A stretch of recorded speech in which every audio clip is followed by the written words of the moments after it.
Use code SPIKEFEEDERS for 5% off at face-to-facegames.com. You can shop face-to-face games in US dollars, Canadian dollars, or even euros, and they'll ship just about everywhere. That's code SPIKEFEEDERS at checkout at face-to-facegames.com to help support the show.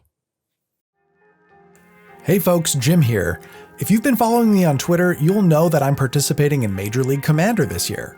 The MLC is a 32-person CEDH league where the participants draft decks to play over the summer. I wanted to record the games so that you could watch them, but the audio is not so great, so I decided to summarize the games and present them with narration. Today's game features Nick playing Ukkima Cazur Food Chain. This is a Sultai list that combines Oracle consult lines with the classic Food Chain cast from Exile loop that we featured in this video here. This version uses Ukkima's Leaves the Battlefield trigger to drain people out once it's made infinite mana with Food Chain. Next in turn order, we've got Timmy playing Godo Helm combo. This is the classic list that's looking to race to 11 mana to cast Godo, search up Helm of the Host, and equip it to Godo to get infinite combat steps, and infinite Godos. Next we've got Michael, piloting 4-color Wild Control. This Thrasios Bruse Tara list looks to control the board with hate bears and a ton of interaction and win through creature combat. Finally, our hero, Jim. In this game, I'm playing Urza Polykraken, a mono blue control list that finishes the game with an infinite mana combo involving Hullbreaker Horror and a pair of 0-drop artifacts. There were no pregame effects, so let's get into it. Nick starts off by drawing a card and playing Undergrowth Stadium untapped. He casts Allosaurus Shepherd, and when that resolves, he passes the turn. Timmy draws, plays a mountain, and casts Gamble. We don't know what he got, but he discarded Jeweled Lotus. He follows that up by casting Mana Crypt, then passing the turn. Michael draws a card for turn, plays a Sea of Clouds untapped, and passes. Jim plays an island, casts a Soul Ring, then follows it up with a Mishra's Bauble and ends his turn. Nick draws a card, plays a Scalding Tarn, and passes. Timmy rolls for Mana Crypt and takes no damage. Draws, he plays Shatterskull the Hammer Pass, paying 3 life to have it come in untapped, and moves to his end step. Michael casts Enlightened Tutor, and grabs a Mystic Remora. Timmy continues passing the turn, so Michael untaps, draws the Mystic Remora, then plays a City of Brass and casts it. When that resolves, he passes the turn. Jim draws a card and plays an island for his turn. He casts Back to Basics and refuses to pay for Michael's Mystic Remora. Nick responds to the Back to Basics by cracking Scalding Tarn, then realizes he doesn't run any basics and grabs a Tropical Island. Jim moves to his end step, then Nick draws and passes the turn, and Timmy decides to cycle Sweltering Suns in Nick's end step. Timmy loses his Mana Crypt flip, taking 3 damage, and draws a card for his turn.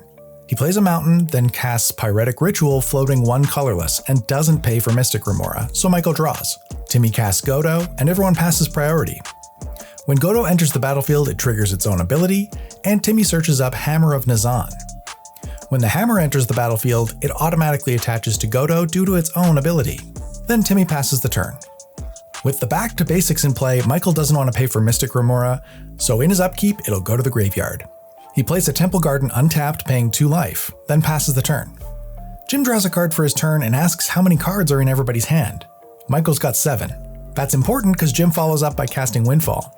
Nick discards a Swan Song, Time Twister, Wall of Roots, Culling Ritual, Veil of Summer, and Malevolent Hermit. Timmy discards Heat Shimmer. Michael discards Dispel, Lion Sash, Neoform, Deflecting Swat, Oko, Linvala, and Adriana. Jim discards a Dig Through Time, Personal Tutor, Trinisphere, and Torpor Orb. Jim plays an Ancient Tomb for turn, then casts Mox Diamond, pitching Prismatic Vista.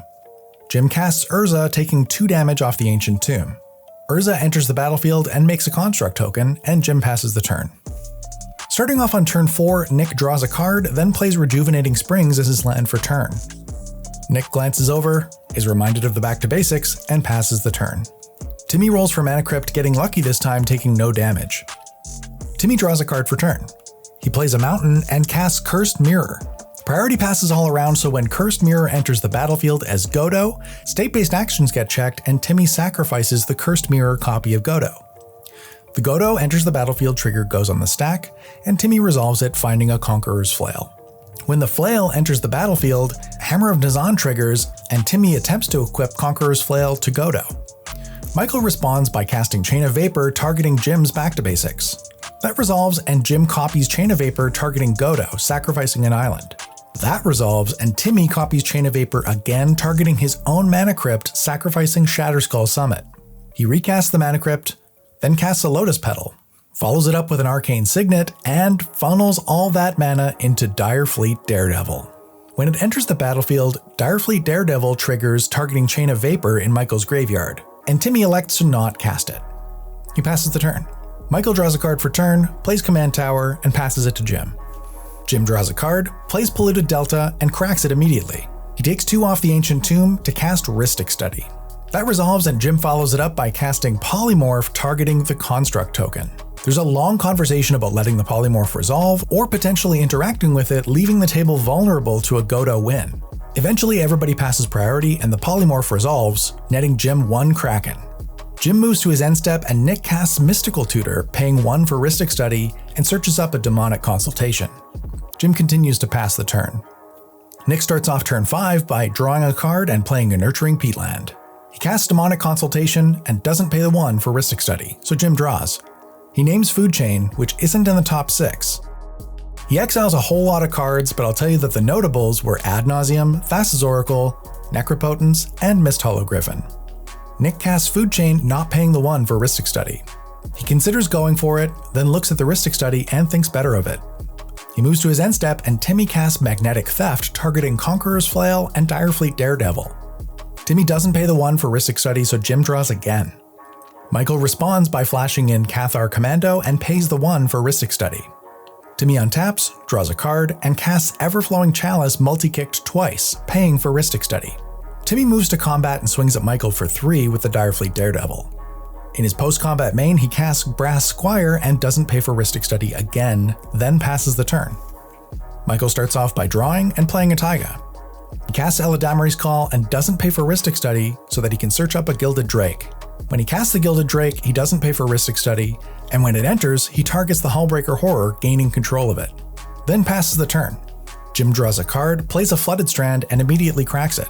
He searches up an island, then casts an Imposter Mech with 1 colorless floating. He casts Jeweled Lotus, triggering the Hullbreaker Horror copy, targeting the original Hullbreaker Horror. Michael just can't let that happen, so he activates the Cathar Commando, targeting the Imposter Mech copy of Hullbreaker Horror. The Hullbreaker Horror copy is destroyed by the Cathar Commando, and the original returns to Jim's hand. With the stack empty, Jim casts Mystic Remora, and then follows it up with a Static Orb. He moves to combat and attacks Timmy for 3 in the air with Gilded Drake, and passes the turn. Nick starts off turn 6 but can only untap 2 permanents with the Static Orb in play.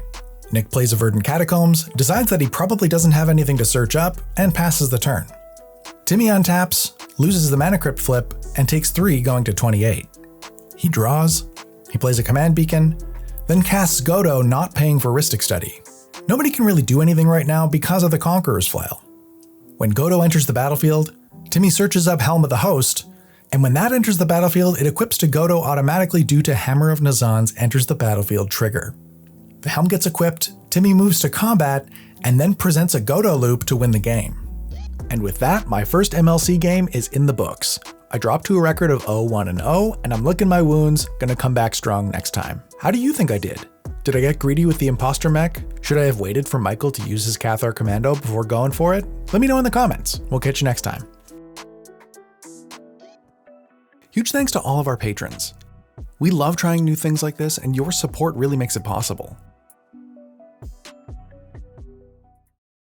Hey, thank you for checking out the Spike Feeders on YouTube.